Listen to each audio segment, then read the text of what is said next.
یہ آخری 10 دن جو ہیں یہ رمضان المبارک کا خلاصہ ہے، یہ رمضان المبارک کا نچوڑ ہے۔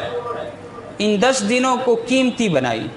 حضور صلی اللہ علیہ وسلم کی حدیث ہے، من قام لیلۃ القدر ایمانا و احتسابا قد غفر له ما تقدم من ذنب۔ فرمایا کہ جو بھی بندہ لیلۃ القدر کی رات ثواب سمجھ کے ایمان کی نیت سے کھڑا ہو کہ اللہ تعالیٰ کی عبادت کرے گا، اللہ تعالیٰ تمام گناہوں کی مغفرت فرما دے گا۔ کہ انہوں نے ایک عجیب مثال بیان کی ہے کہ ایک بندہ دکان پہ سبزی بیچتا ہے تو عام ریٹ 50-100 روپے کلو ہوتا ہے، لیکن جب وہ ایک اپنی حد انہوں نے رکھی ہوتی ہے، جب وہ حد پوری کر لیتے ہیں، وہ پیمنٹ آ جاتی ہے، اس کے بعد وہ دیکھتے ہیں کہ ابھی تو بکنے والی نہیں، یہ چیز بھی خراب ہو جائے گی، تو وہ پھر ہول سیل کے ریٹ بھی کہتے ہیں 10-10 روپے کی لے جاؤ لے جاؤ لے جاؤ، سمجھ آ گئی؟ آوازیں لگاتے ہیں۔ پورے سال تو ریٹ فکس ہوتا ہے، ہم عبادتیں کرتے رہتے ہیں، ایک ہی مہنگا ریٹ ہوتا ہے، اللہ تعالیٰ کی رحمت مشکل سے چلے حاصل ہوتی ہے، ہم یوں سمجھ لیتے ہیں، لیکن جب رمضان کا مہینہ آتا ہے تو ہول سیل لگا رہتا ہے کہ لے جاؤ لے جاؤ، جو بھی مغفرت طلب کرنا چاہتا ہے تو طلب کرو طلب کرو۔ اب کوئی ہو تو اللہ سے دعا مانگے کہ اللہ تعالیٰ اس کو مغفرت عنایت فرما دے۔ تو یہ ہمارے لیے سیزن ہے۔ رمضان المبارک کے بابرکت مہینے میں اللہ تعالیٰ نے لیلۃ القدر آخری عشرے میں پیدا کی ہے۔ لیلۃ القدر کو قدر کیوں کہتے ہیں یہ سمجھ لیں۔ قدر کہتے ہیں عزت کو۔ اس کا مطلب یہ ہے کہ جو پورے سال کسی بندے نے اپنے نفس کو گناہوں کے ساتھ میلا کیا ہو اور اللہ کے نزدیک جو وقار اور عزت اس کی ہوتی ہے وہ کھو دیا ہو، ختم کر دیا ہو، تو یہ رات قدر والی عزت، جو کھویا ہوا مقام ہوتا ہے وہ واپس حاصل ہونے والی رات ہوتی ہے۔ اس میں عبادت کرو، جو عزت کھوئی ہوئی ہوتی ہے اللہ تعالیٰ اسی لیلۃ القدر میں وہی قدر و منزلت عزت واپس لوٹا دیتے ہیں۔ لیلۃ القدر کو قدر کیوں کہتے ہیں؟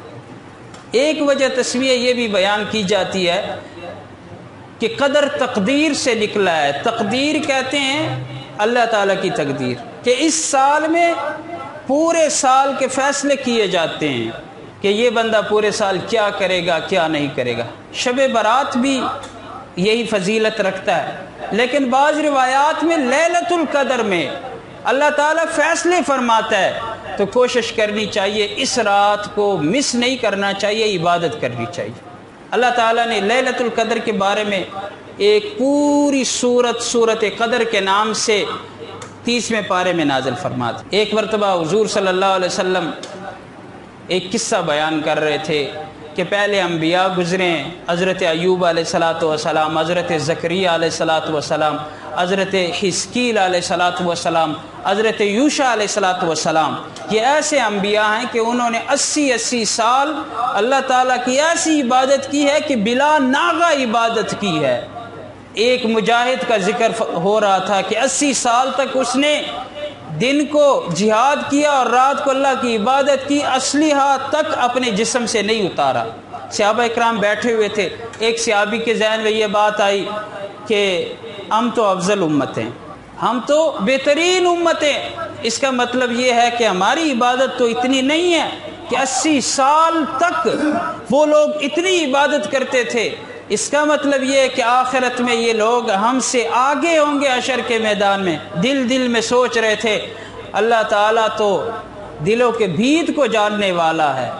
اللہ تعالیٰ نے جبریل امین کو بھیجا، سورت قدر کو نازل فرما دیا، فرمایا یہ لیلۃ القدر ایسی رات ہے جو میں تمہیں حوالے کر رہا ہوں، خیر من الف شہر، 1000 مہینوں سے بہتر ہے۔ 1000 مہینے کتنے بنتے ہیں؟ کیلکولیٹر کا دور ہے، حساب لگانے سے پتہ چلتا ہے 83 سال 4 ماہ بنتے ہیں۔ پریشان ہونے کی ضرورت نہیں۔ پچھلی امتوں نے، انبیاء نے 80 سال رب کو منانے کے لیے عبادتیں کی ہیں، لیکن حضور صلی اللہ علیہ وسلم کے صدقے اس امت کو اللہ تعالیٰ نے اتنی فضیلت سے نوازا کہ صرف اور صرف ایک رات، وہ بھی پوری رات نہیں بلکہ اسی رات میں عبادت کرنے کا ثواب، کتنی عبادت رب نے کوئی متعین نہیں فرمایا، پوری رات بھی متعین نہیں کی، صرف اور صرف عبادت کا کہا. عبادت ایک مرتبہ کلمہ پڑھنے کا بھی آتا ہے, عبادت ایک مرتبہ درود پڑھنے کو بھی کہتے ہیں. چنانچہ جو بھی بندہ اس رات کو عبادت کرے تو ایک رات عبادت کا ثواب 83 سال 4 ماہ کم از کم ثواب عنایت کر دیا جائے گا. یہ رب کا فیصلہ ہے. لیلۃ القدر میں ایک مرتبہ درود شریف پڑھ لو صلی اللہ علیہ وسلم تو 83 سال درود پڑھنے کا ثواب اللہ تعالیٰ عنایت فرما دے گا. ایک مرتبہ لا الہ الا اللہ کا ورد پڑھ لو, ایک تسبیح کا پڑھ لو تو اللہ تعالیٰ 83 سال لا الہ الا اللہ پڑھنے کا ثواب عنایت فرما دے گا. یہ اللہ تعالیٰ کی مہربانیاں ہیں ہمارے اوپر.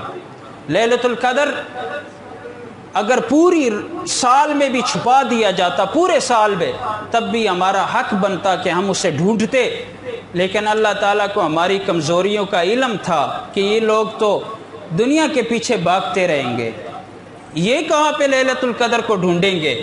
اللہ تعالیٰ نے لیلۃ القدر کو پورے سال میں نہیں چھپایا بلکہ رمضان المبارک کے بابرکت مہینے میں رکھا. اب بھی اللہ سے قربان جاؤں, اللہ کو ہماری کمزوریوں کا پتہ تھا کہ یہ لوگ تو روزے بھی نہیں رکھیں گے, کاموں کی وجہ سے بہانے بنائیں گے.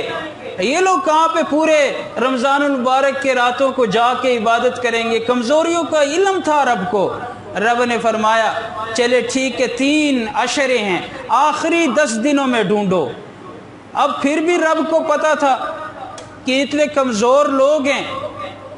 حضور صلی اللہ علیہ وسلم کے صدقے رب نے فرمایا ٹھیک ہے 10 راتوں کو عبادت نہیں کر سکتے ہو تو 5 راتیں متعین کر کے دیتا ہوں. ان 5 راتوں میں جو کہ طاق راتیں ہیں, 21ویں 23ویں 25ویں اور 27ویں اور 29ویں رات کو عبادت کرو, اللہ تعالیٰ لیلۃ القدر کا ثواب عنایت فرما دے گا.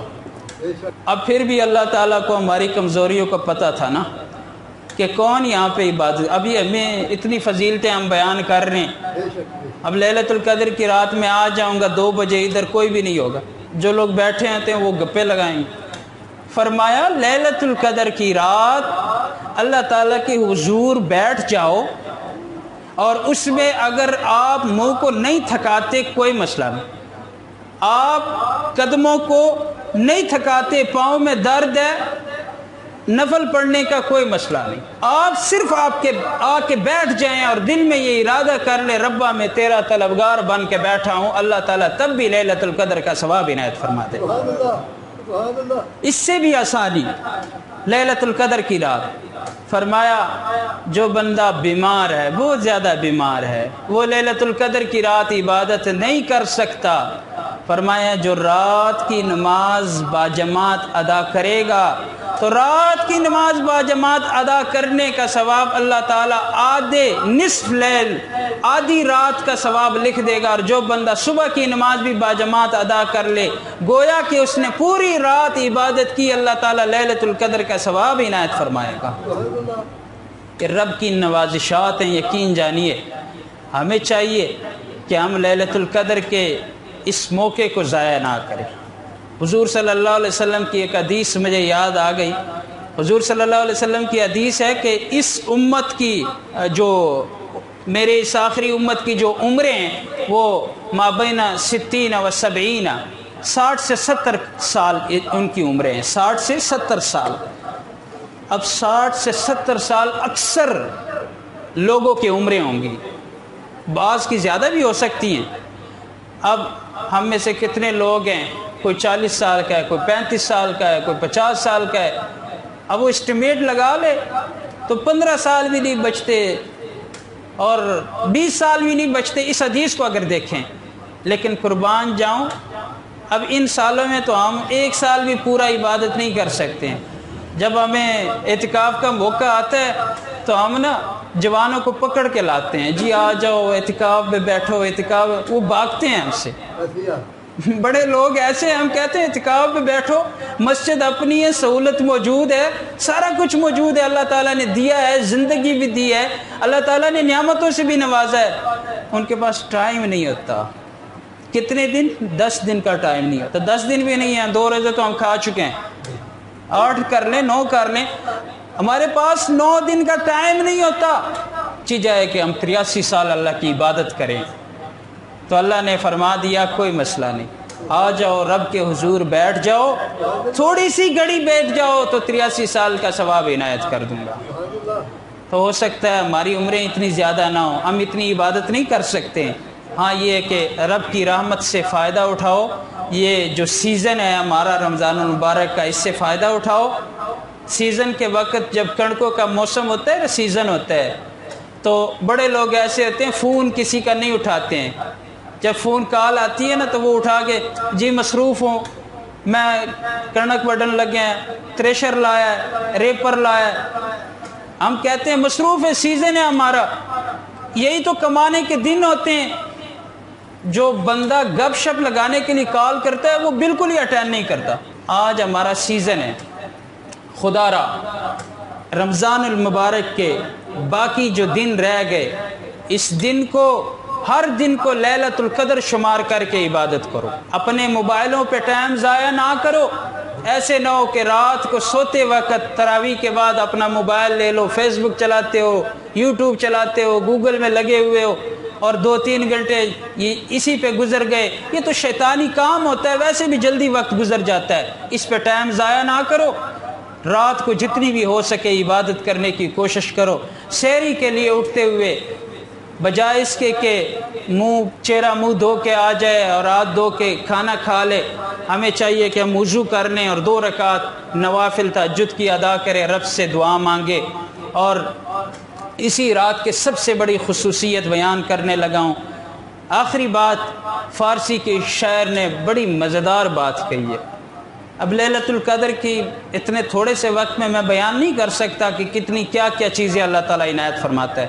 فرماتے ہیں امروز شاہ شاہان مہمان شدست مارا، امروز شاہ شاہان مہمان شد است مارا، جبریل با ملائک دربان شد است مارا، کہ یہ رات تو ایسی رات ہے، ایسی رات ہے کہ بادشاہوں کا بادشاہ رب العالمین ہمارا مہمان ہوتا ہے، اور یہ رات ایسی رات ہے لیلۃ القدر کی، جبریل با ملائک دربان شد است مارا، جبریل اپنے تمام فرشتوں کے ساتھ میرا چوکیدار ہوتا ہے۔ کیسے ہوتا ہے؟ انہوں نے یہ جو شعر پڑھا ہے، آپ لوگوں کو مزہ اس وجہ سے نہیں آیا کہ آپ لوگوں کو پتہ ہی نہیں ہے نا کہ اس رات کی کیا فضیلت ہے۔ فارسی شاعر نے اس رات کی فضیلت کو دیکھتے ہوئے ارشاد فرمایا، جب یہ رات ہوتی ہے تو رب کریم آسمانی دنیا پہ تشریف لے آتا ہے، اور جبریل اپنے تمام فرشتوں کو لے کر حرم شریف میں اترتا ہے، وہاں پہ جھنڈے گاڑتا ہے، اور تمام فرشتوں کو حکم ہوتا ہے کہ جاؤ مشرق سے مغرب تک، شمال جنوب تک، تمام کونوں میں پھیل جاؤ، تمام محلوں میں پھیل جاؤ، جہاں کہیں بھی کوئی امتی اللہ تعالیٰ کی عبادت میں لگا ہے، کوئی درود پڑھتا ہے تو درود میں ساتھ شریک ہو جاؤ، کوئی ذکر میں مصروف ہے تم فرشتے بھی ذکر میں مصروف ہو جاؤ، کوئی تلاوت کرنے لگا ہے تو تم بھی تلاوت میں مصروف ہو جاؤ، کوئی محفل ہو رہی ہے اس محفل میں تم بھی شریک ہو جاؤ، اور ہاں یہاں تک جب تک وہ ذکر میں مصروف ہے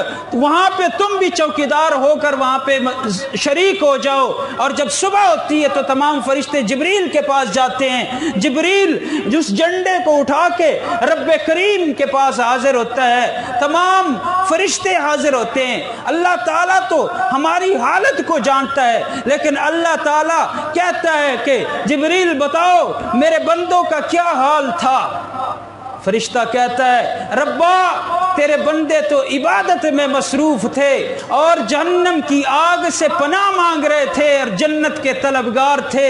اللہ تعالیٰ کی رحمت جوش میں ہوگی، جبریل سے کہے گا جاؤ جتنے بھی لوگوں نے عبادت کی سب کی عبادات قبول اور سب کو معاف کر دیا۔ اللہ تعالیٰ ویسے بھی جانتے تھے فرشتوں کے بھیجنے کی ضرورت نہیں تھی، لیکن اللہ تعالیٰ نے جب انسان کو بنانا چاہا، خلافت دینی چاہی، تو فرشتوں نے کہا تھا نہ دو ہمیں دو، یہ تو فساد دنگے کریں گے، خون ریزیاں کریں گے، فرمایا انی اعلم ما لا تعلمون، میں جانتا ہوں جو حکم ہے وہ کرو۔